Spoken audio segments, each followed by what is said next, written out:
A Nash County deputy is retiring 3 years after being shot multiple times during a traffic stop. We remember that night. I remember it all too well. CBS 17's Amalia Roy is live from Nashville, where today's ceremony for William Toney honored all officers shot in the line of duty. Amalia. Yes, Angela, even though today was focused on William Toney, there was a strong emphasis on the dangers that all officers face when they're out in the field. Deputy Toney told me that his retirement is directly because of the injuries he suffered from that shooting 3 years ago. And now the Nash County Sheriff Keith Stone tells me that his office is 14 deputies short.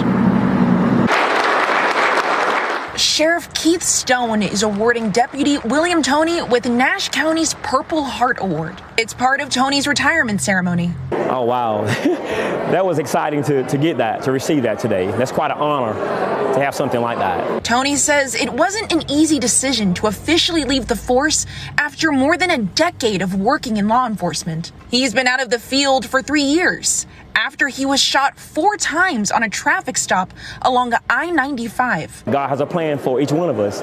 So I just say, well, you know what? I just follow that new plan that God has for me.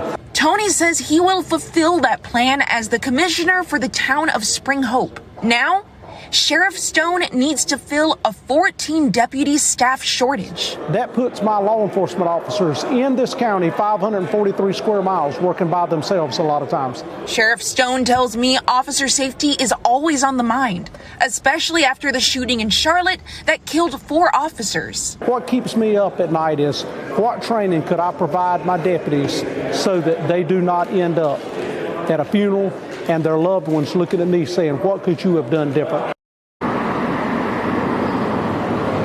The Nash County Sheriff's Office tells me that typically they want to see 8 deputies on any given shifts, but typically now it has been about 6, which means that oftentimes Sheriff Stone says that these deputies are working alone, sometimes with backup being as much as 20 minutes away. Live in Nashville, Amalia Roy, CBS 17 News. All right, Amalia, thank you.